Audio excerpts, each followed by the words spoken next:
सभापति महोदय, माननीय वित्त मंत्री ने बजट की प्रस्तावना में स्पष्ट किया है कि यह बजट विकास में तेजी, समावेशी विकास, निजी क्षेत्र में निवेश, परिवारों के मनोभावों में उल्लास, मध्यम वर्ग के खर्च करने की शक्ति बढ़ाने के उद्देश्य के लिए है।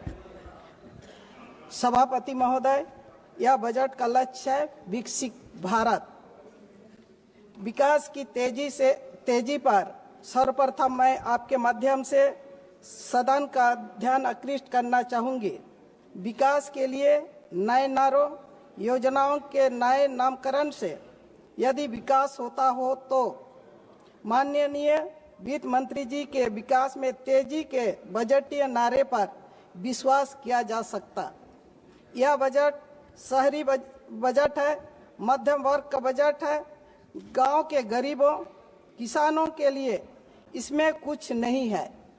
सभापति महोदय, बजट किसान केंद्रित नहीं है।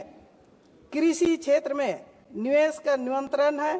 धन धान्य कृषि योजना, मखाना बोर्ड, बीज मिशन, मत्स्य उद्योग, यूरिया यंत्रण से किसानों का नहीं उद्योगपतियों का भला होगा, विकास होगा।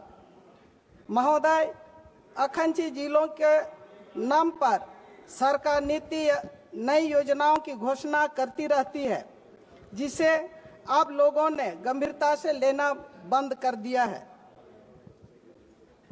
सभापति महोदय, मेरे संसदीय क्षेत्र पश्चिमी सिंहभूम जिला अखंडी जिला है, जिसके सभी प्रखंडों तक इंटरनेट की सुविधा भी नहीं उपलब्ध है। बैंक कार्य, अन्य छोटी छोटी ऑनलाइन कार्यों के लिए स्थानीय ग्रामीण को होने वाली असुविधा का आप कल्पना नहीं कर सकते। मैं आपके माध्यम से सरकार का ध्यान आकृष्ट करती हूं कि देश के सभी प्रखंडों तक सरकार अविलंब इंटरनेट की सुविधा सुनिश्चित करे।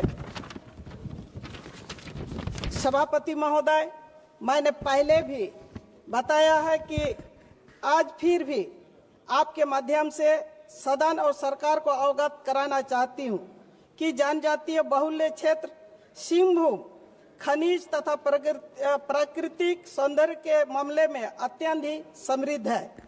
जल, जंगल, जमीन, पहाड़, खनिज से भरपूर इस क्षेत्र का देश की समृद्धि में बहुत योगदान है, परंतु नक्सलवाद एवं बंद खदानों का कारण रोजगार तथा विकास बाधित है।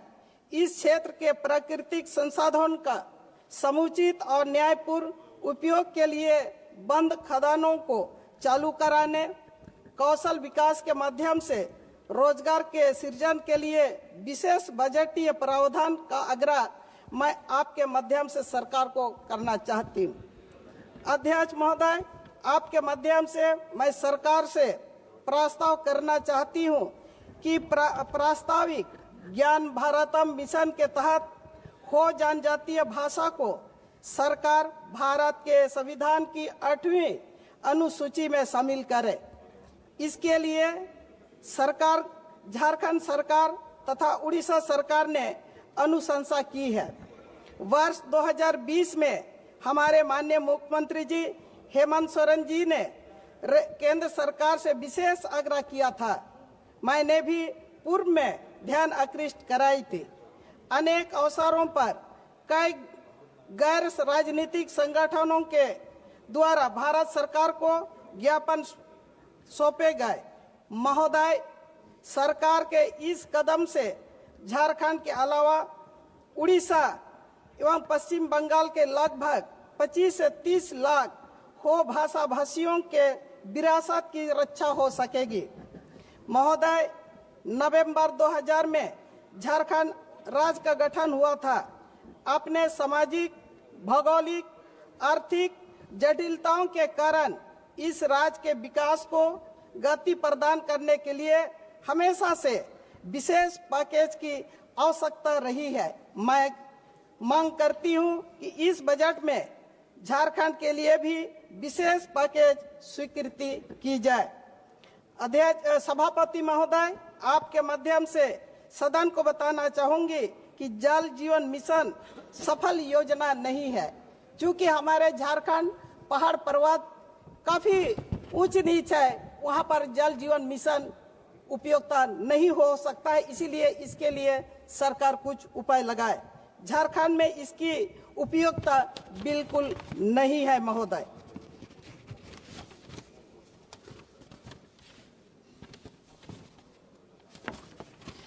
सभापति महोदय, इसके प्रावधानों में लचीलापन आवश्यक है ताकि सभी प्रकार के भौगोलिक क्षेत्रों में इसे सफल बनाया जा सके। कुल मिलाकर सदन में पेश किए गए बजट से किसानों में, गरीबों में, युवाओं में, महिलाओं में गहरी मायूसी है। मैं आपके माध्यम से इस अन्यायपूर्ण, असंतुलित, जन विरोधी बजट का मैं विरोध करती हूं। धन्यवाद।